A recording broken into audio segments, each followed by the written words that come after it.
नमस्कार दोस्तों। चाइना ने इतने बड़े बड़े पाप किए ना अपने इतिहास में कि उसको काउंटर कर पाना पॉलिटिकली उतना मुश्किल नहीं है।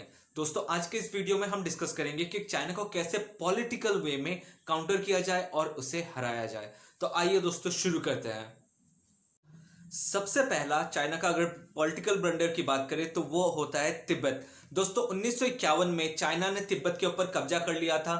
तिब्बत चाइना का हिस्सा नहीं था पहले से, वो एक अलग देश हुआ करता था। और वहां पे दलाई लामा, जो इस समय जो दलाई लामा है वो 14वें दलाई लामा है और ये धर्मगुरु और पॉलिटिकल लीडर हुआ करते थे। लेकिन 1951 में जब चाइना ने कब्जा कर लिया था तो दलाई लामा को शरण लेनी पड़ी थी भारत में, और उनके साथ ही 1.5 लाख तिब्बतन लोग आज के डेट में भारत में हैं।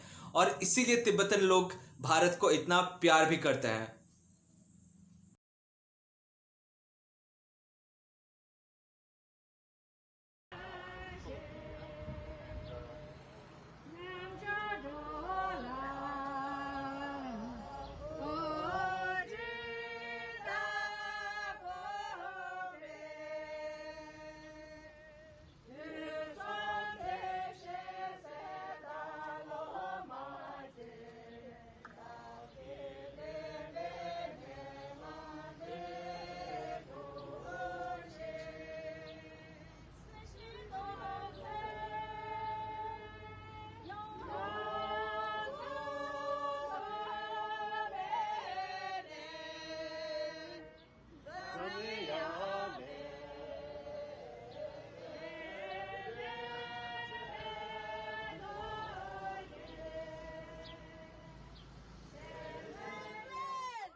इस वीडियो को देखने के बाद आपको पता चल गया होगा कि तिब्बत के लोग भारत को कितना चाहते हैं और वो अपनी आज़ादी के लिए मांग भी कर रहे हैं। लेकिन चाइना है कि अड़ा हुआ है, उसे आज़ादी देनी नहीं है।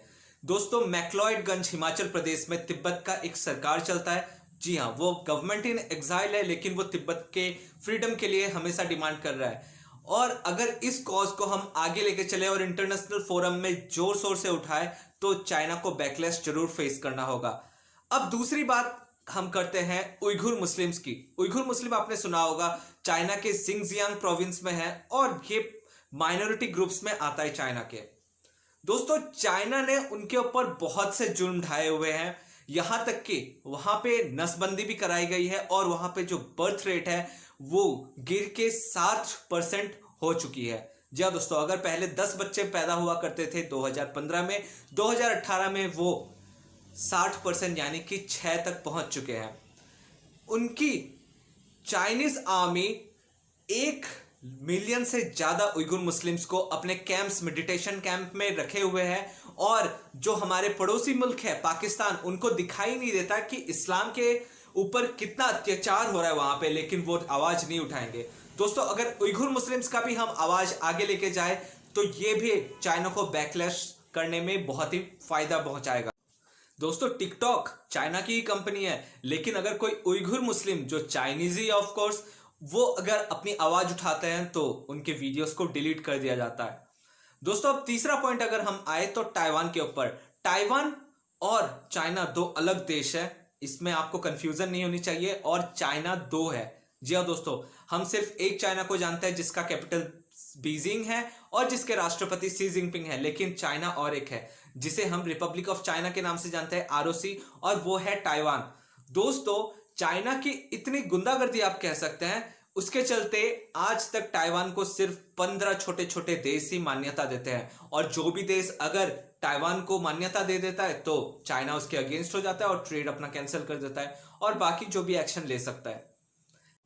दोस्तों ताइवान को रिकॉग्नाइज ना करने का नतीजा हमने दिसंबर में ही देख चुका था और वो हम अब तक देख रहे हैं। जी हाँ, corona virus human to human transmission हो रहा है, ये ताइवान ने कंफर्म होके कहा था। या ट्वीट देख सकते हैं मिनिस्ट्री ऑफ होम अफेयर्स का। लेकिन वर्ल्ड हेल्थ ऑर्गेनाइजेशन क्योंकि मानता ही नहीं कि ताइवान एक देश है तो उन्होंने माना ही नहीं। दोस्तों ये तो सरासर अन्याय था ना। वर्ल्ड हेल्थ ऑर्गेनाइजेशन पूरी दुनिया के लिए बना हुआ था, लेकिन वो किसी एक देश को मानता ही नहीं। और ताइवान ने सबसे अच्छी तरीके से कोरोना वायरस पेंडेमिक को हैंडल किया। अब चौथा हम आ जाते हैं हांगकांग के ऊपर। आपने न्यूज में बहुत सुना होगा, डोनाल्ड ट्रंप भी सपोर्ट करते रहते हैं हांगकांग को लेके। लेकिन दोस्तों, हांगकांग एक चाइनीज पार्ट है, लेकिन वो ऑटोनॉमी है। मतलब ब्रिटिश कॉलोनी, जैसे भारत भी ब्रिटिश का एक कॉलोनी था, हांगकांग भी वैसे ही कॉलोनी थी। लेकिन 1997 तक आके वहां पे उनका डिक्टेटरशिप नहीं चलता था, लेकिन वहां पे डेमोक्रेसी और वगैरह बहुत चीजें थी। लेकिन 1997 में ब्रिटेन ने छोड़ दिया उसे और उसे शामिल कर दिया चाइना के साथ, लेकिन वन कंट्री टू पॉलिसी, एक देश दो विधान के तौर पे।